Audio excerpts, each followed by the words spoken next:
Federated User Representation Learning. So this research is about the personalization in federated learning. So recently, machine learning has been used in many privacy-sensitive applications. For example, face recognition, smart keyboard, or virtual assistant. So face recognition technologies like Face ID can be used for authentication or security. For example, VinAI has been using Face ID in their hotel chain. However, these technologies require to record the faces of the users. Another example is smart keyboards. So this is a Gboard, the smart keyboard on Google devices or on Android. So it can predict the next word or the current word or fix your typos. However, they need the messages to train their machine learning, the language models. So whenever you type in the smart keyboard, they will send some the typing into the Google server. So this is a setting that you can find in Android platform that you already agreed for Google to collect your messages. So you agree that you will share snippet of what and how it tie in Google apps, including the Gboard, to improve this smart keyboard.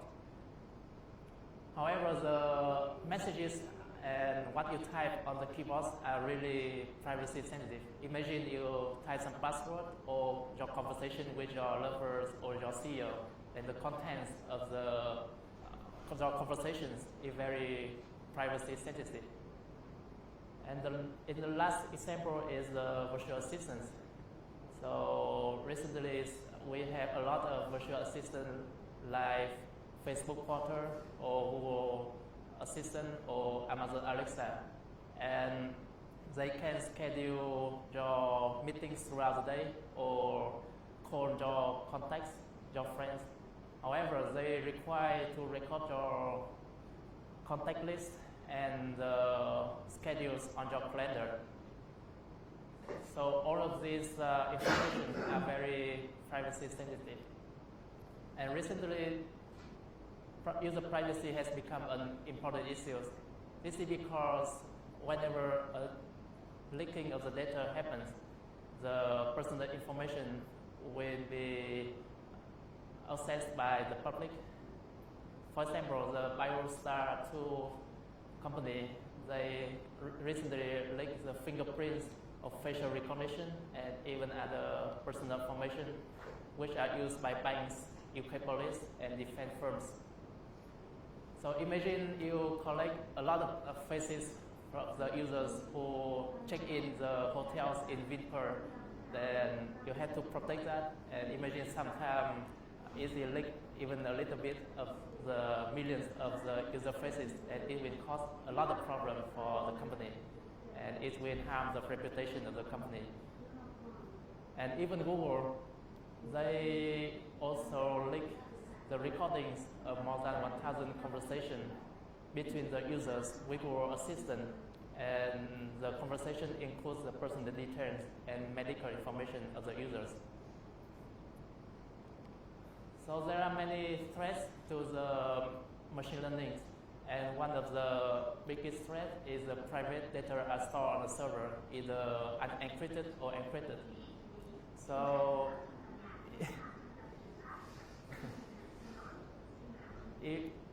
even the data is stored encrypted on the server, then it's still susceptible to the insider attacks, because even you encrypt the user data in the very well encrypted form, but the employees of the company still have access to the user data.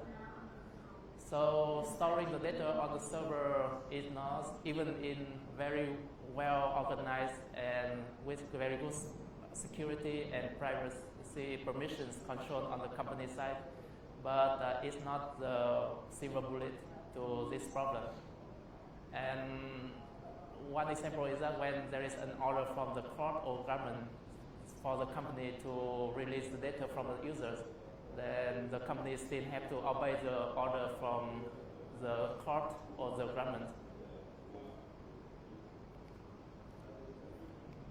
Other threats are the anonymization or re-identification and moral inversion attacks. I will not cover it here. So there are a lot of the protection for the privacy for the users. So one of the recent techniques is called homomorphic encryptions. So in this encryption-based technique, there is a scheme that you have a function like face recognition or like detecting the demographics of users, and the results when you apply this function to the raw data will be the same when you apply it to the encrypted data conceptually. So whether you apply this function to the raw data or the encrypted data, you will have the same results. And that enables the service provider can manipulate the data on the server without seeing the raw data from the users. However, this technique is very slow, so it may be 1,000 to 1 million times slower than working on the raw data. Although recently there are a lot of hardware acceleration happening, being developed to solve this problem, but it's still much slower than working on the raw data. Another solution for protecting privacy is to use end-to-end encryption. So this is how WhatsApp messaging application protect the user messages. So it encrypts the messages from the sender at the sender device and decrypts the messages on the receiver device. And the servers of the WhatsApp company does not hold the private key of the receiver. So even the companies does not have any access to the raw user on the server. So this is very desirable because given some order from the government or the court, then the companies does not can say that they do not hold the key to decrypt the messages of the users. So now there is no privacy leak, even for some order from the authority. However, this will pose a big problem to traditional or many machine learning techniques because the machine learning techniques require the training data on the server to train the models. So that's why Federated Learning was invented. So it is a privacy-preserving machine learning technique that allows multiple devices collaboratively train the models without sharing the data. So the basic idea is that now the devices of the users will not have to send their data back to the server, and all of the data will store on the device. So I will briefly explain how the Federated Learning works. So initially we have a model on the server. This is initialized with some random numbers. And now we distribute it to the devices of the users. And each device will have a copy of the model. And the users will input to their devices, for example, messages or pictures or some personal information. Then the models will locally train on the user devices. And gradually, each user device will have a locally trained model. And after that, all of these models will be transferred back to the server to be aggregated. So it was to note that the users will not transfer any raw data back to the server, but only the locally trained model or the update of the locally trained model. So there will be no raw data on the server at this point.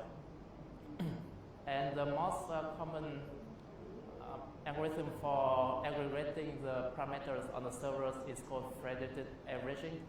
So the parameter on the global models is the average of the parameters of all of the locally trained models.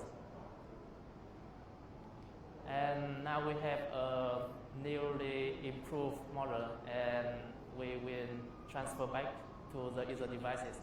And this process will repeat, and gradually users will have improved models on their devices. And the most important point is that the users will not have to transfer any raw data to the server. Okay. Sorry, can I have a question? Absolutely.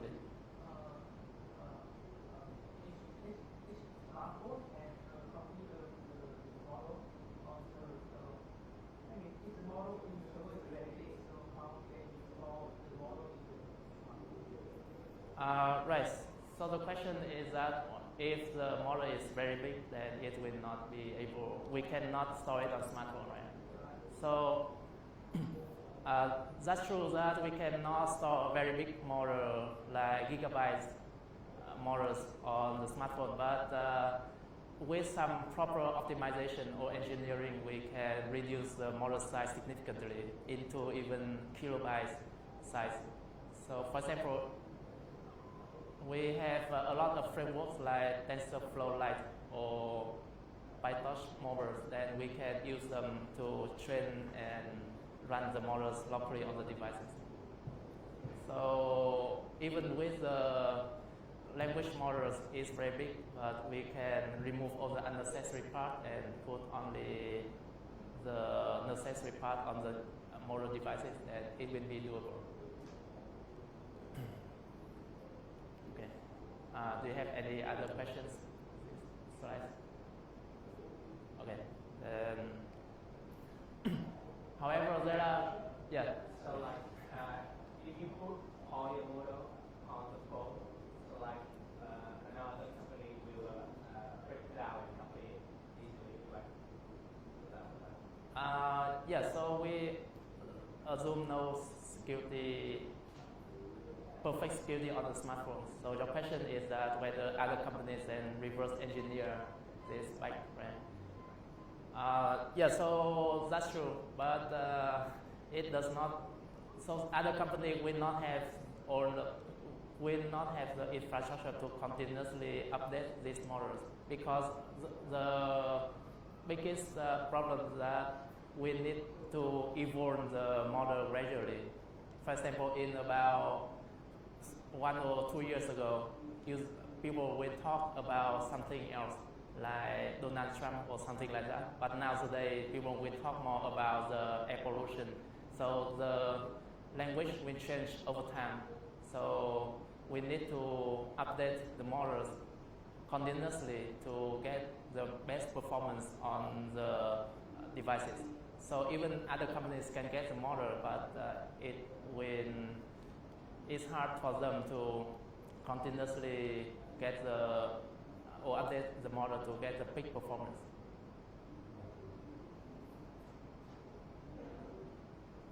Okay.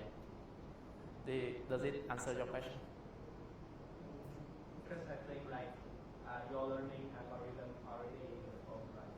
Yes. Yeah. I see your points, but it will, for example, if the Google will change a little bit for the model itself and reverse engineer completely the model is not straightforward, then providing the best performance replicate the performance for the model is not straightforward, and also we have the protection of the law. So if the company discovers that you reverse engineer that, then you may against the law, then you may get a trouble. Yeah. Okay. Do you have any other questions?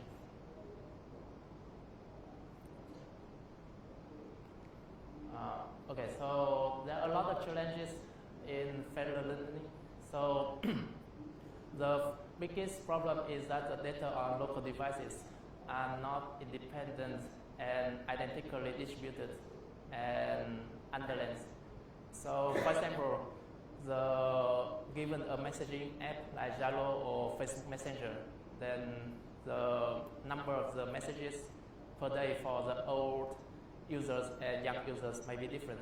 So the old users may only send about 10 to 20 messages per day, but young users can send hundreds of messages per day. So the data will be very unbalanced. Also, the language of the young users will be very different from old users. So the data will not have the similar distribution. So far there is no guarantees or formal proof for the conversion of the training algorithms. So it's still an open question. And also the training is massively distributed. So we assume to train on millions of devices. So it's very different from splitting the data on the server where we have only hundreds of the data splitting. So this caused a lot of problem for the conversion of the algorithm too. And there are some problem about that some devices may not attend the training, then how can we ensure the performance on these devices? So we have a lot of users, like millions of devices, but every time we train, we may select only 1,000 of users for the training route.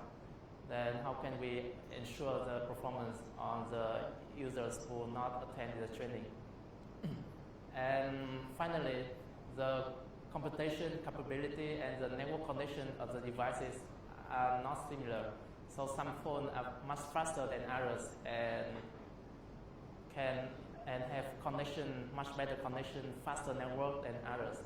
Then we also need to deal with the heterogeneity for the devices. And so I already covered the Fed learning, and now I will talk a little bit about the personalization. So personalization is very desirable because it provides better predictions to the users.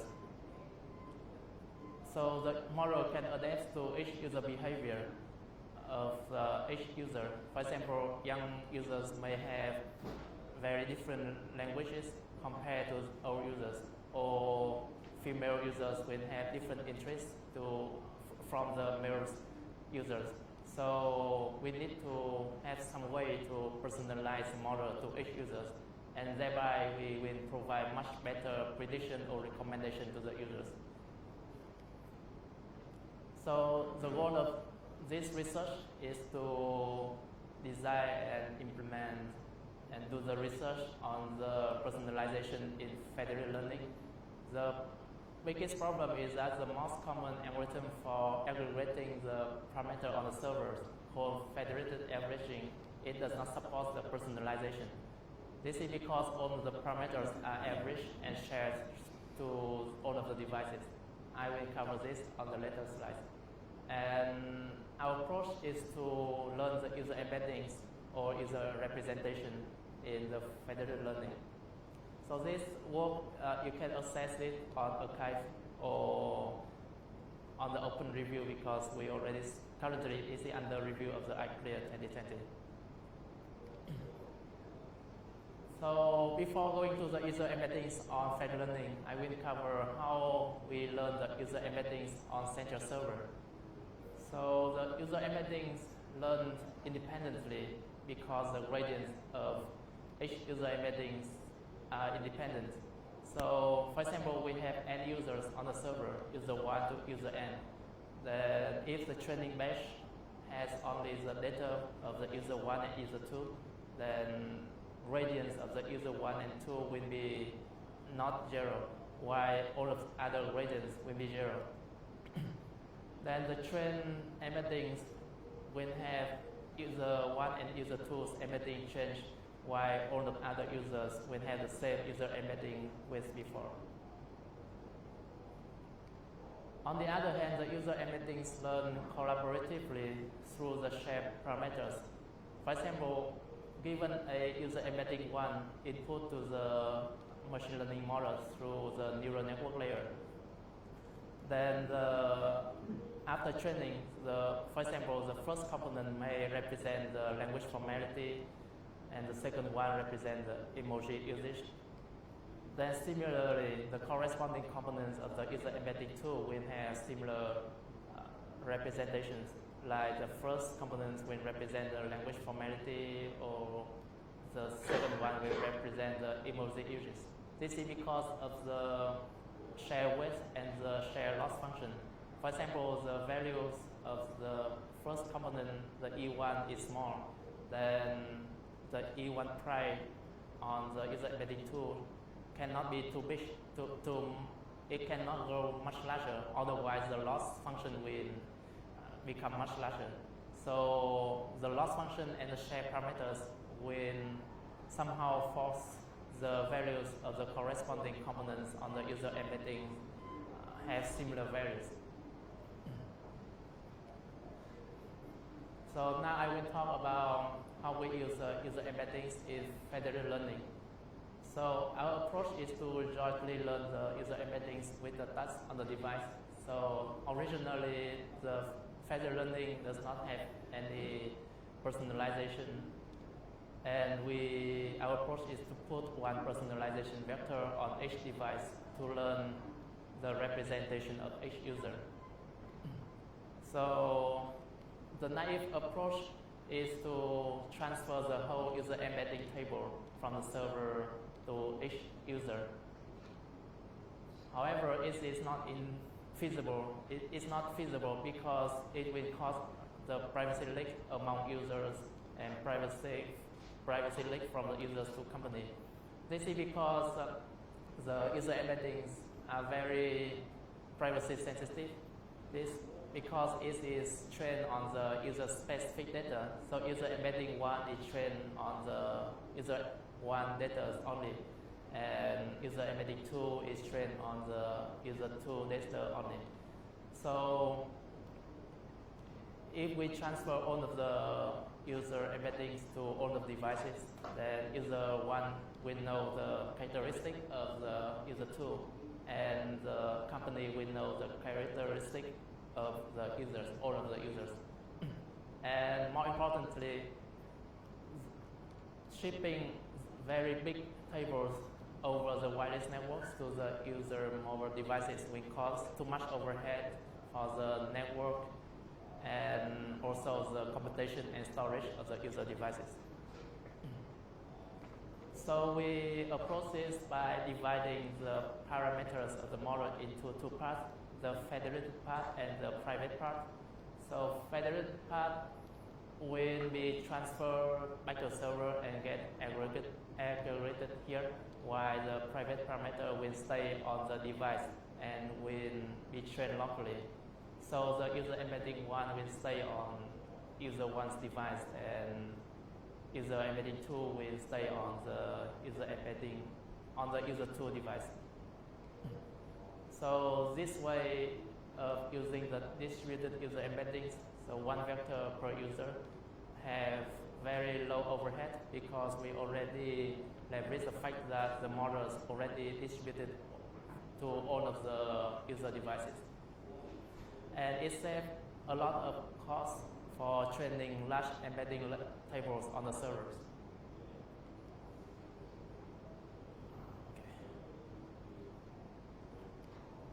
So in order for the technique to work, we need to satisfy the following constraints. The first constraint is called the independent local training constraint. So these constraints mean the gradient of loss on private parameters for user I with respect to user j will be 0 if the user j is different from user I. So that means the gradient of the loss for one user, it will not depend on the private parameters of other users. It only depends on the private parameter of the same users. So with I equal j, then this will be non-zero, but with I different from j, then this gradient will be 0. So the local training will be independent for all the users. And the second constraint is called the independent aggregation.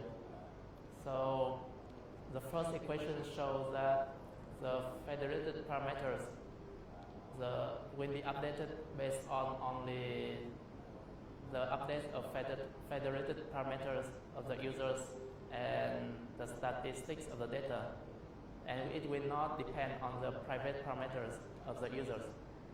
And the second equation means the private parameters will be updated depending on the updated of the private parameter on the same users, and it will not depend on the private parameters on other users. So you can see we will use the same user I here on both sides of the equation, and there is no other users on the right side of the equation. So using these two constraints, we show that keeping the private parameters locally on the device will not harm the performance. So the performance should be similar to transferring the whole user embedding tables back to the server or training on the server itself.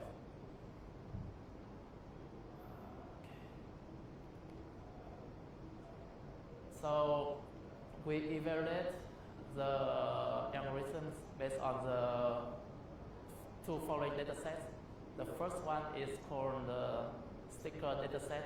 So it contains the messages and the labels are click or not click on the suggested sticker. So one scenario is that, so in one messaging application like Facebook Messenger or WhatsApp or Jalo or other messenger apps, so when you receive some message like hello, then this messaging app will suggest some sticker like hi or hello, and the users may click or not click on the suggested sticker depending on the users. And the features of this task is the messages, and given the messages, we will predict whether the user click or not click on the sticker suggestion. So this is a binary classification problem. And the second dataset is called Subreddit Dataset. So it contains the comments of the users on subreddits on reddit.com. So reddit.com is organized like a forum. So each subreddit is similar to a subforum, and each user will post some comments and it will belong to some subreddit. So our task is that given some comments from the users, then we need to predict which subreddit that the comment belongs to. So this is the statistics of the sticker dataset. So in total we have 940,000 messages and 3,400 users. And this histogram shows the distribution of the number of messages per user. And on average, each user sends about 274 messages on average and 57 messages on median. And this is the click-through rate of the users. So this means the percentage that the user click given all of the suggested sticker. So on average, the users click on the sticker about 50% of the time. And on median, they click on the sticker in 14% of the time. And this is the distribution of the click-through rate. And this is the statistics of the subreddit dataset. So in total, we have 942 comments with 3,800 users. And on average, each user sends about 248 comments. And this shows the number of messages for the most popular subreddits like AskReddit or the Donald or the NBA or politics. So in order to do the document classification task, we use the following neural network model. So the input are two things. So the first is the user messages or comments, and the second one is the user ID. So the characters of the messages or the comments, we go through the character level embedding, and we will have the character embeddings of the messages or the comments.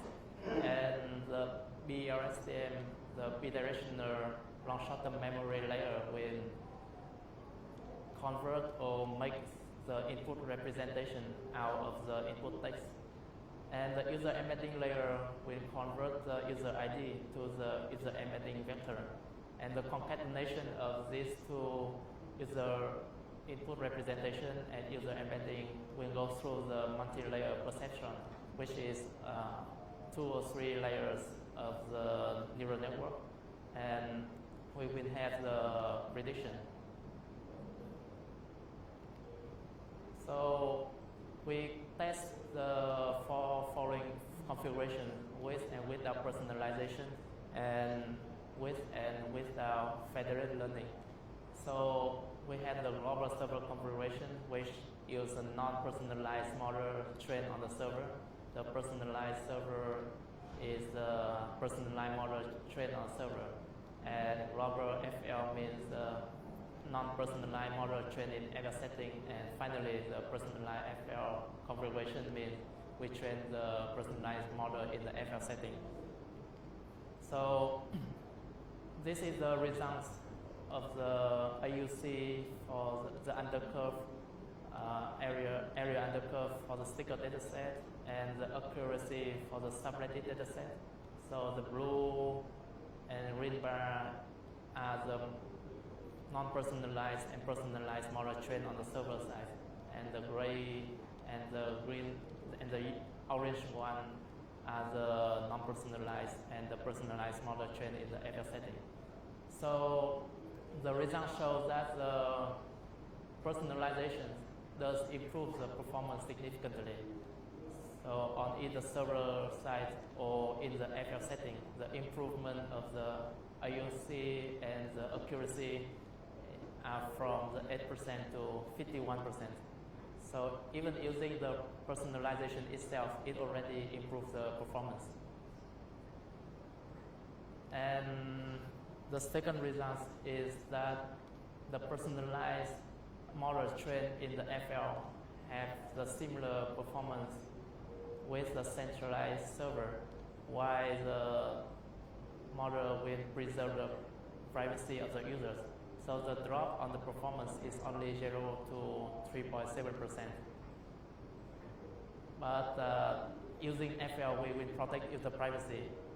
While training on server, we will not have such guarantee. And this is the learning curves for the performance of the federated learning training compared with the server side. And on most of the cases, the performance of the federated learning sympathetically approaches the server counterpart on the sticker dataset and on the Subreddit dataset. And finally, we also analyze the user embeddings learned in both settings, the centralized server setting and the federated learning setting. We visualize the user embeddings using Disney, and the optimal user embedding dimensions in the sticker dataset is 4, and on the Subreddit dataset is 32. So the results show that the user embeddings learned in both settings, the centralized server and the FL setting, have similar structures. So that indicates that the user embeddings are learned independently yet collaboratively even in the FL setting. So this is user embeddings learned in the server and in the FL settings. So the purple colors show the users with low click-through rate.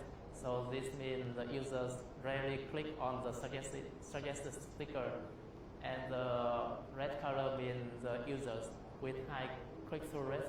So that means the users mostly will click on the stickers suggested by the application.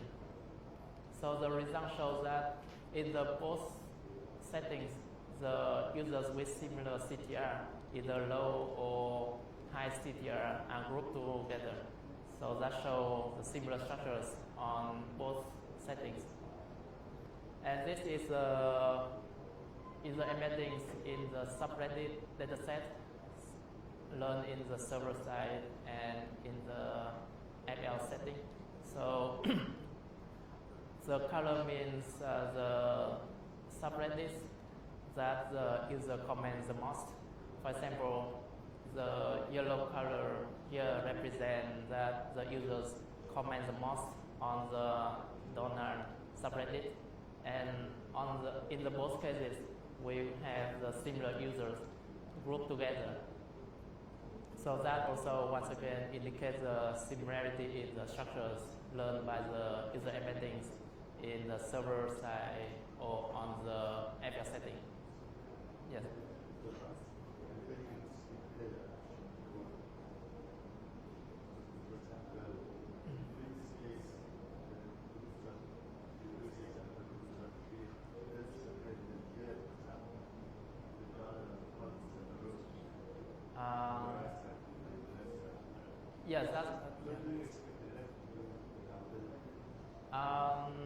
Yes, that's true, but this is maybe for the top subreddits only. So this figure show only the top 5 subreddits, but we have 256 ones. So maybe other one will have different distribution in these figures. Right. So.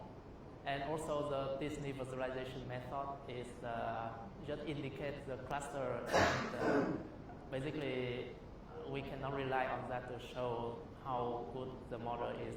I think with some proper parameter chain fitting on the Disney, maybe the figure will change somehow better on the server side.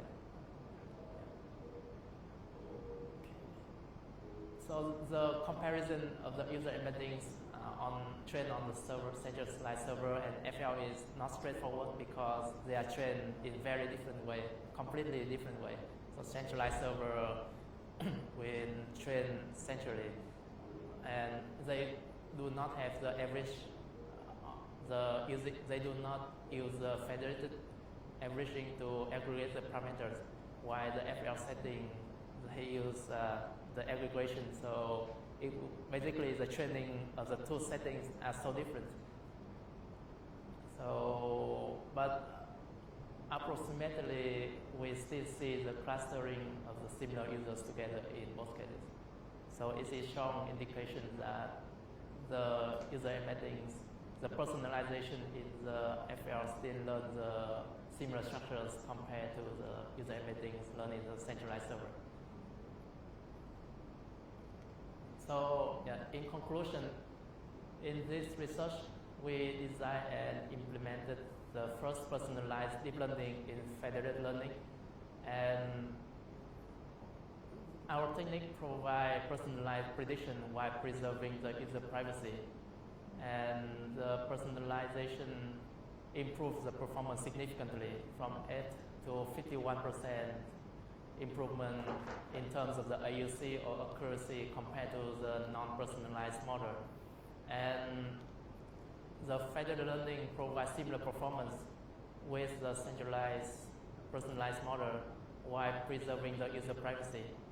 And our techniques have low overhead distributed user embeddings, and it saves resources for training embedding on server. And finally, we analyze that the user embedding trains on the either centralized server or either FL setting have similar structures. Okay, so that's all for the presentation. And this is 1 minute for introducing my lab in the University of Michigan. So our lab working on the real-time system, and these are the 3 main topics in our lab. So the first one is privacy and security, and I personally working on 2 projects right now, the personalized privacy assistant and privacy policy analysis. So on the second project, we analyze the privacy policy documents using natural language processing and machine learning. And the second topic is the efficient data center infrastructure. So we developed the GPU cluster manager for distributed learning, and the efficient memory distribution using very fast network, using the infinite swap standard. And finally, we also work on the smart connected vehicles, like the system that diagnose the anomalies in the vehicles and prevent the distracted driving for the drivers. Okay. So that is my presentation. Thank you very much for the attention.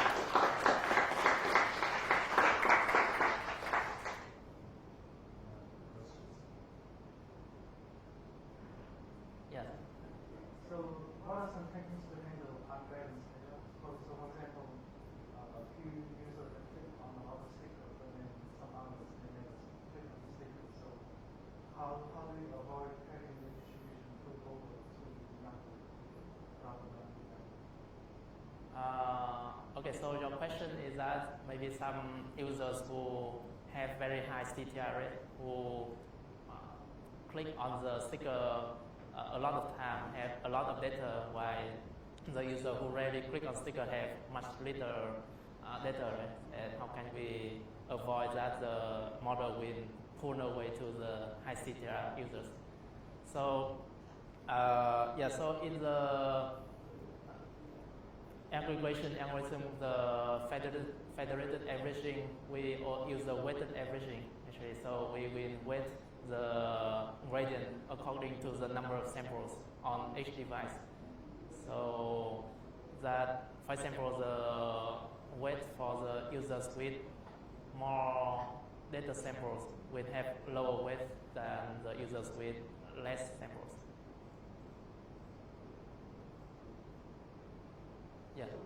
When you train the model on the server, can the server have access to any user embedding? Either global or with the version set? Sorry. Okay. Can you repeat it? So when you train the model on the server, do the server have any access to the user embedding? No, the user embedding is not transferred back to the server because I will show back to that slide. So okay, so this slide we have the user embedding in they stay on the user device only, and they will not transfer back to the server. So we only evaluate other part of the model, like the BRSTM or the multi-layer perceptron only. But the user embedding, it will keep privately on the local devices, and the server will not have access to them.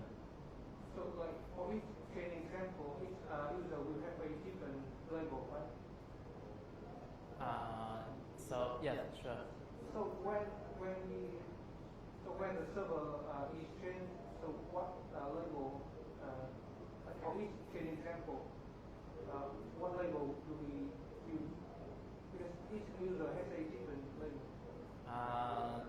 Yeah, so that's true. So actually, we do not need the labels on the servers. So we only transfer the updates, for example, the locally trained model on user device 1 back to the server. And now the server has the locally trained model of the user 1 and locally trained model of the user 2. So the server does not need the data points and the labels on the server. It only needs the locally trained model. So, for example, on this case, for example, this device has the one. Okay, it has this locally trained model, and this one has a different model. Right? So we will transfer this model itself back to the server. And we do not transfer the samples or the labels to the server actually.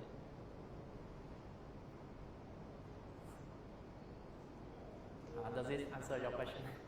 Okay. Yeah. How about the server combines models given by the user?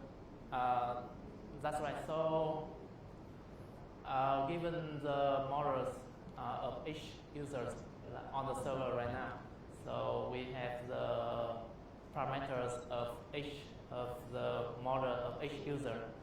Then, for example, the first layer of the neural network, the weight of the first layer, then we have a set of the locally trained model. And now the simplest way is to make the weighted average of all of these weight, then we will have the globally trained weight.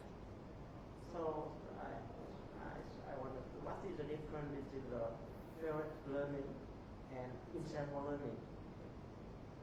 Differential. Sorry, what?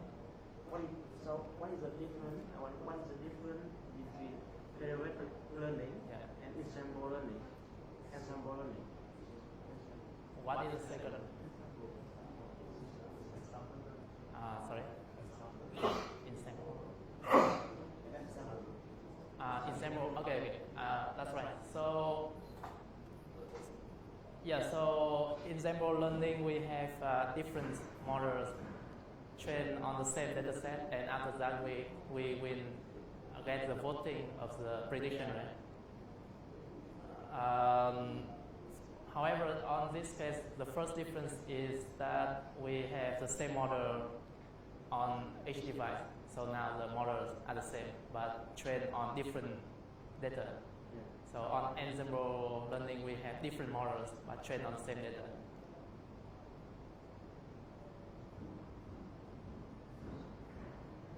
Yes. Wait. Sorry. Okay. Does it make a difference for you? Let's answer this question first. No, but it's not that. Okay. Yes. Ensemble learning, we can use a different model. One type of model we can use, like. But I think it's not clear for me in the Federated learning. Maybe I guess that maybe you ensemble learning we might say we mix the model based on the class. Yes. Okay. Based on the output of each model. Yeah. But here you combine the model based on the weight, like based on the parameter given by each model. So I think I got your point. So I think it's similar to the ensemble learning, is that we somehow aggregate the results of each model into a global model. But one problem, one distinguished characteristic of federated learning is that we have millions. A lot of the scale of the models is much larger, so we have even millions of the user devices. Compared to ensemble learning, I think you rarely use more than 100 models. Then the conversion of the training is not guaranteed, and how we can handle training on the millions of users. For example, each route, the aggregation, we only choose a subset of the 1,000 users or 2,000 users, and it is the very distinguished characteristic of the federated learning, because the scale of the distribution of the distributed devices are very large. And also even during the training, some model, because the battery or the network connection is disconnected, then how can we handle the dropout of the devices? Or some device it runs much slower than other devices. Then we also need to handle the dropout of the devices in each aggregation route. So conceptually, of course, we still aggregate different models on the data together into very much better global model. But because of the scale of the distributed system here, so it has many distinguished characteristics compared to ensemble learning.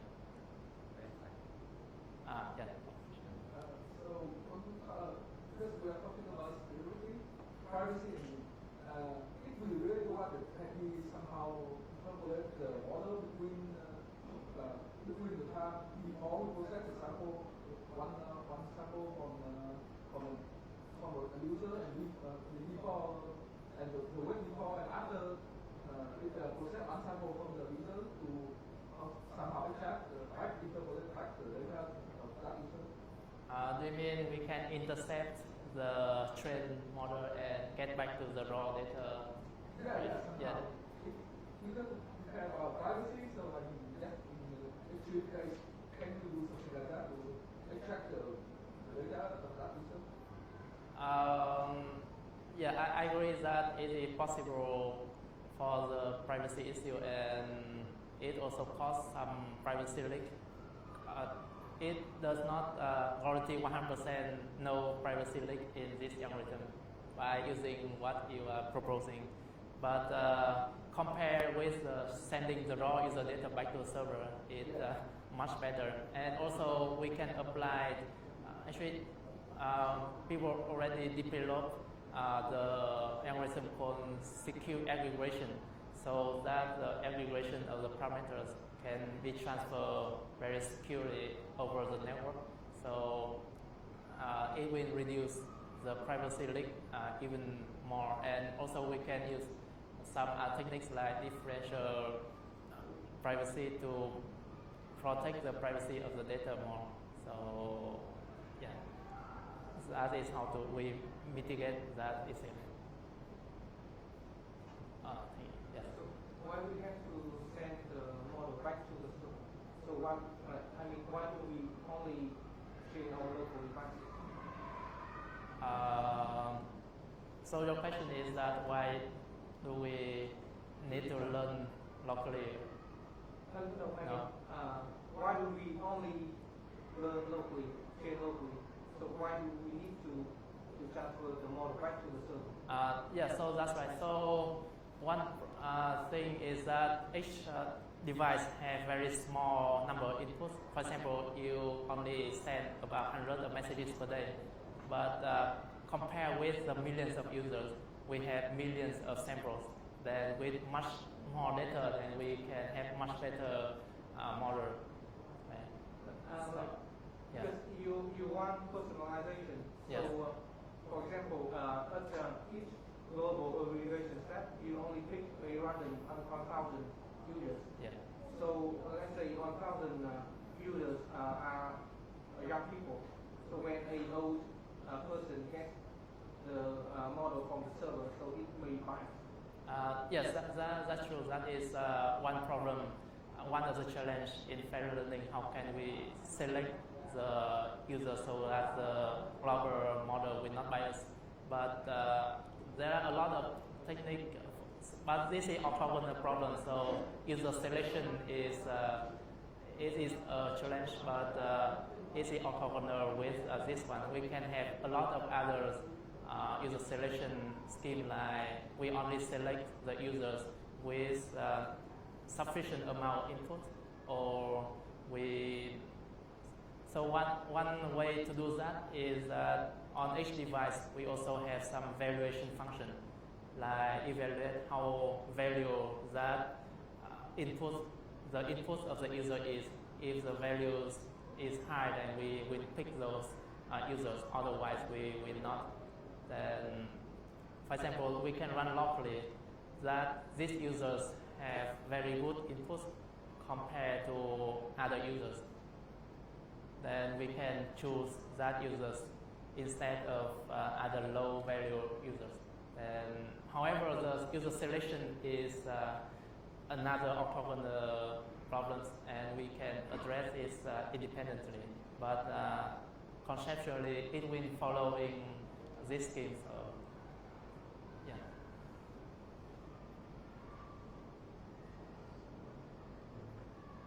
Yes.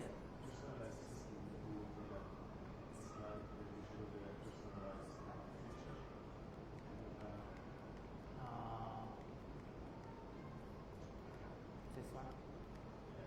Okay.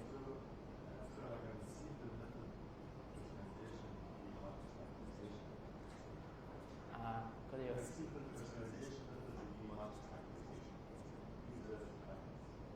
You mean the matrix factorization? Yeah.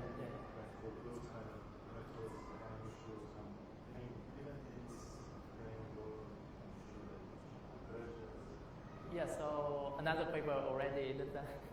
So if so it's called the Federated collaborative recommendation. So they also implement the collaborative filtering in that case, and they show that the training still conversion. Yeah. But is different from ours because we will not transfer.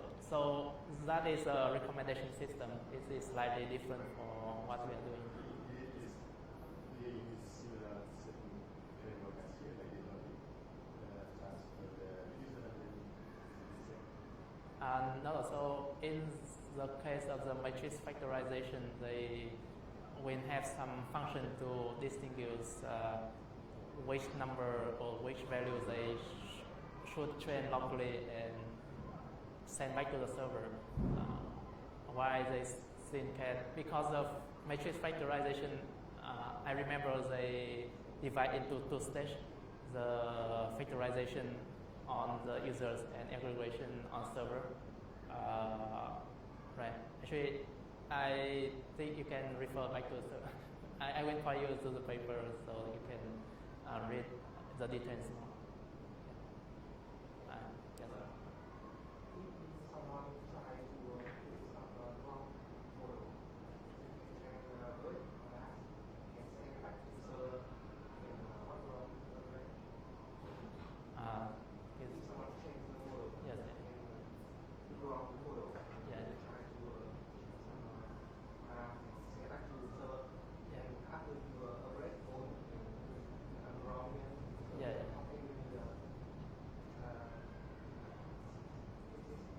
Yes, so that is also one of threat to the frame learning. So so your question is that what if one client will send some malicious update of the weight to the server, then what happened to the server side? So that shows that one client can be attacked and compromised, so it will send wrong weight to the server. So there is a paper called the backdoor in Federated Learning. So they send some weight, wrong weight back to the server to make the model to predict some specific class more higher prediction than other classes. But yeah, so far I think one of the mitigation is that we can check the gradients of the users to see which one is diverge too much from the common gradients, and we can somehow filter out or learn which one is compromised, and we can filter out the updates from the updates from the users. I can point you back to that paper, so I think you can find that answer in more detail in the paper.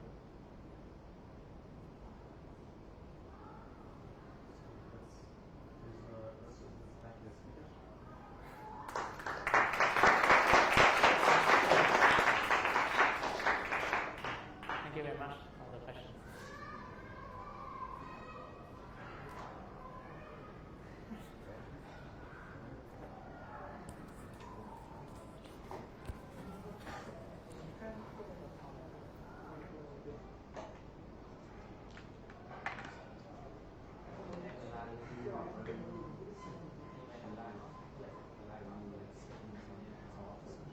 Yeah, I think we outside in the same room with the president from Harrison. So I have been here for actually 1 week. Yeah, so you can meet me on the outside. If you want to meet now, maybe you want to. Yeah, so if you want to meet now, then we can have a chat. I see. Sure. I will be here this afternoon and maybe on Monday next week. Possibly Tuesday or Wednesday, but I'm not sure because I need to prepare to come back.